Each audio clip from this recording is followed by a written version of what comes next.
Hello everybody, again we are here. Now we will discuss failure of Ohm's law. Ohms law के failure क्या है या उसकी limitations क्या है. लिमिटेशंस का मतलब आपको पता है कि क्या क्या इसमें कमियां रह गई हैं ओम्स लॉ में. तो सबसे पहली लिमिट देखो, पहले हम ये पढ़ेंगे कि ओम्स लॉ के अकॉर्डिंग होता क्या है. ओम्स लॉ के according V equals to I R होता है. This is Ohm's law. और ओम्स लॉ के अकॉर्डिंग V और I के बीच में जो ग्राफ है that should be a straight line. अब हम इसके लिमिटेशन पढ़ेंगे. ये तो ओम्स लॉ हो गया पहला लिमिटेशन.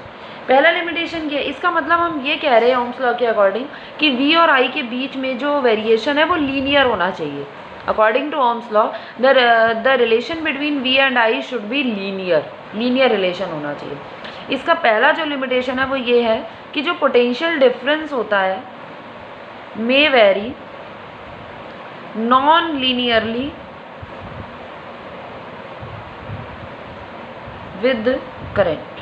हाँ, अब इसमें आप पहले ये लिखोगे कि ओम्स लॉ के अकॉर्डिंग लीनियर होना चाहिए, लेकिन हम ये कह रहे हैं कि कभी कभी क्या होता है, किसी कंडक्टर के लिए अगर हम ग्राफ ड्रॉ करते हैं तो वो ग्राफ हमारा कुछ इस टाइप का आ जाता है, ऐसा ग्राफ. जबकि ओम्स लॉ के अकॉर्डिंग कैसा ग्राफ होना चाहिए, ऐसा ये ग्राफ होना चाहिए ओम्स लॉ के according straight line.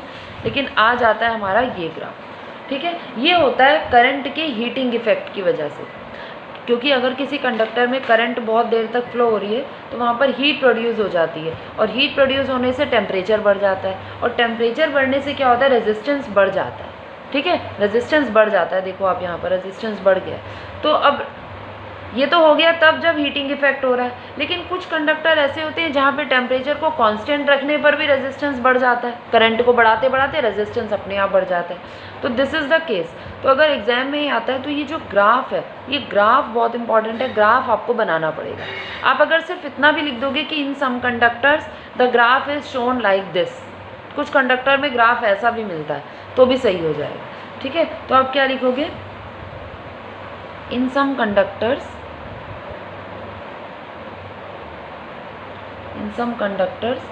when current is continuously increased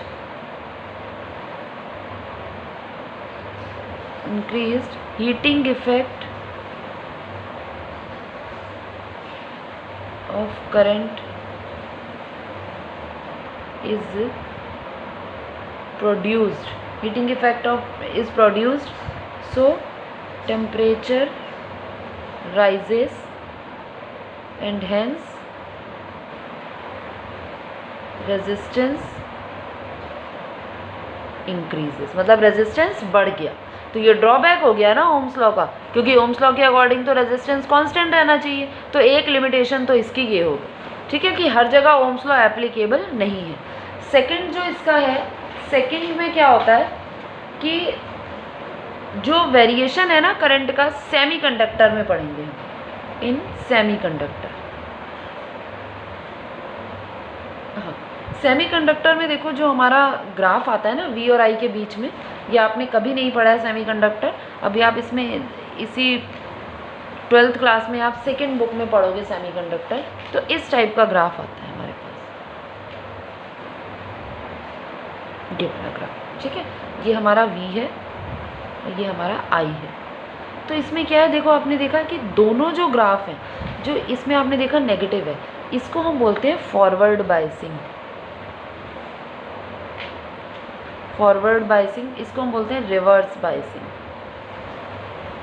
देखो इसमें एक्चुअली होता क्या है ना, सेमीकंडक्टर में क्या होता है, हमारे पास P टाइप और N टाइप सेमीकंडक्टर होता है. मतलब P पोर्शन का मतलब होता है जहाँ पे पॉजिटिव चार्ज ज़्यादा है, मेजॉरिटी पॉजिटिव है, और N टाइप का मतलब होता है जहाँ पे नेगेटिव मेजॉरिटी ज़्यादा है.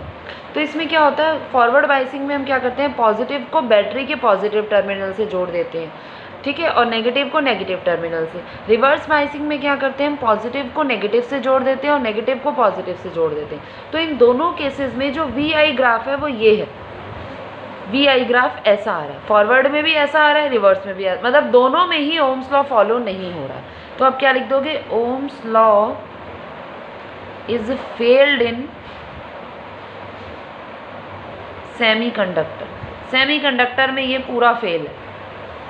ठीक है। और आप पूरा इसको फॉरवर्ड बायसिंग को एक्सप्लेन कर दोगे कि in forward biasing we connect positive terminal to the P type and negative terminal to the N type. तो उसमें ऐसा ग्राफ मिल रहा है और रिवर्स में ऐसा ग्राफ मिल रहा है, तो वहाँ पे भी ये फेल हो गया।